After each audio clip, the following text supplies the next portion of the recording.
Hi, I'm Owen Canfield with the opinion page of The Oklahoman, joined today by a couple of folks very involved and integral to the Southern Republican Leadership Conference that'll be coming up May 21, 22, and 23 in Oklahoma City. To the far left is Steve Fair, who is the chairman of the conference, and I'm joined on my immediate left by Estela Hernandez, who is a co-chair. Thank you both for being here today. We'd like to just talk a little bit about the conference. It's a big event. We're filming on Monday, May 4th, and earlier today, Carly Fiorina announced her candidacy for the Republican nomination for president, and that makes her the fourth, and I think someone else today is announcing, Ben Carson.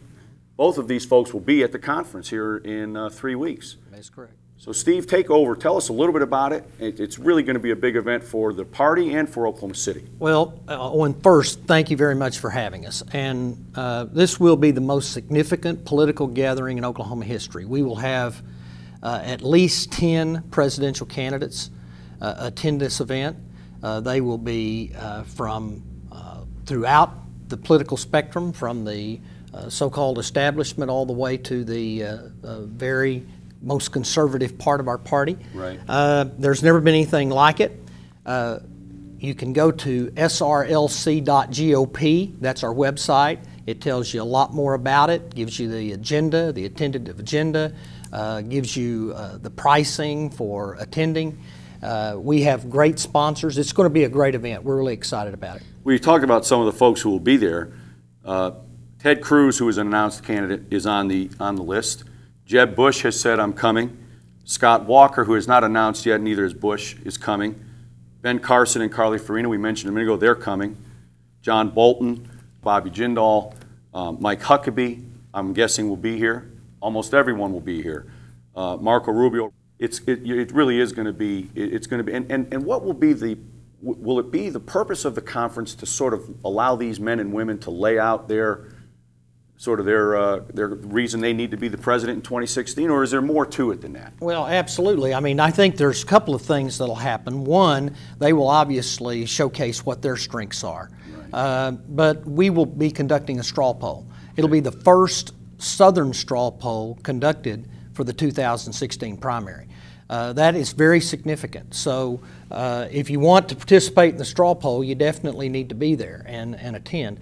And the results of that will be announced on Saturday. So it's going to be, the eyes of the world actually will be on us, will be on Oklahoma City on May 21st through the 23rd. We have press credentials that have been requested from Germany, from Japan. We have over 100 media outlets coming. So it's going to be a pretty significant political event, and it will be, as I said, the largest in Oklahoma history. And is it right across the street at the Cox Convention Center? Is that right? It is.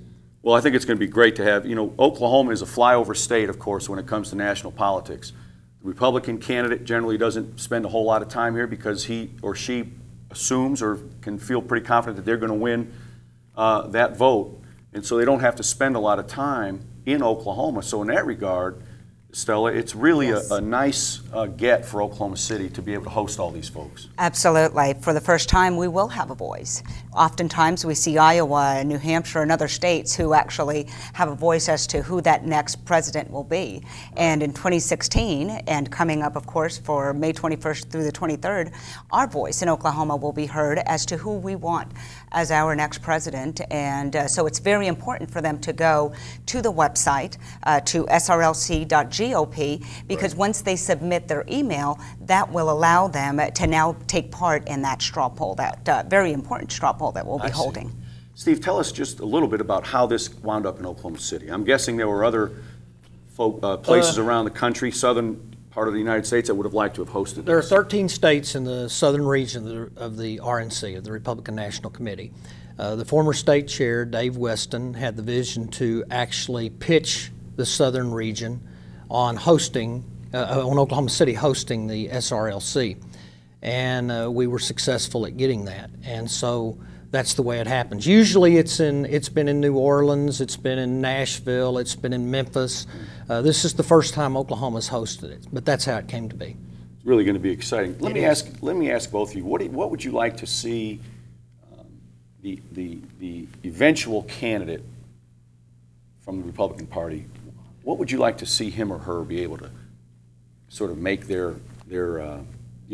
set them apart and make them a really interesting and palatable candidate to the broader electorate in the United States? Anything in particular you hope, whoever that is, that they're working for, and their message? It's important to know that, of course, Oklahoma, it's a unique state, a beautiful state, and Oklahoma values are important for when we see this next presidential candidate, for them to truly see what Oklahoma has to offer, and also be able to stand on those Republican values that we so hold dear. So we want a well-rounded president for 2016 who not only upholds those Republican conservative values, but will also be able to unite our country. I think we're in a very unique time in our nation where there's just this racial divide, and I think it's going to be very important for that next president to be able to reach across the aisle and also be able to bring a unifying message, right, and be able to bring those conservative values really to uphold them to a stronghold. Steve, and I would agree with that. I think unity is the key. And I also believe that it's important that the nominee is able to energize the base. Right. The last couple of nominees we've had hadn't been able to really energize the base, and that's critical, because if you don't get your base out, you usually struggle in the general election. So I'm excited. I mean, we've got potentially up to 24 candidates running for president on the Republican side. That's amazing. It appears that the Democrats are going to have a coronation and not a nomination process. So we look forward to running against Senator Clinton. We think she's got some negatives that we certainly believe that the public needs to know about. Well, let me ask you, you mentioned the number of potential candidates on the Republican side. One argument is that, hey, listen, the Republican Party needs to get to a candidate more quickly, so that it becomes a one-on-one as opposed to beating each other up into early next year or even this time next year before being able to sort of marshal your forces and take on the Democratic nominee. How do you think the vetting that will go on here in the next year is in the long run is best for the party, or do you think that too many can be a problem? I think I don't know. I think we'll have to see this play out. We have not seen this number of candidates, at least in my lifetime, run for an open seat. So I think we'll have to see it play out. That said, the Republican National Committee shortened the primary process, and we took control of the debate process, of the primary process, and we shortened it significantly. And so we will be having our convention about a month and a half, 2 months early, right, in order to allow the nominee actually to have access to general election money earlier.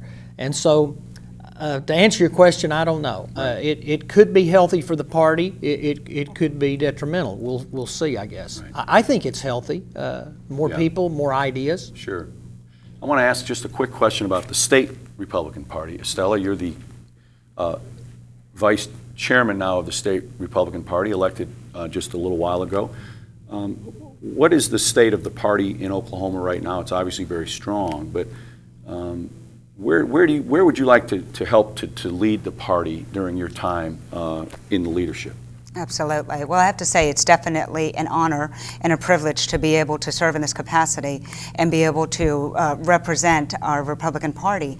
I think it's important that in this time that we are going into, that in 2016 we help and seek out candidates that truly represent those strong values of the Republican Party and are able to bring a good unifying message and good leadership skills when they run for office. Mm-hmm. But also it's important that as a party we seek out all individuals. This is not just a minority effort. This is reaching out to women, to individuals who have particularly chosen to step away from the Republican Party, but they themselves hold the same values. Right. So, and even there are Democrats out there that actually vote Republican. So it's important for us to be able to brand our party, bring out that strong message that that our policies, that our views, our principles of the Republican Party do resonate with voters. And so we want to be able to seek out and engage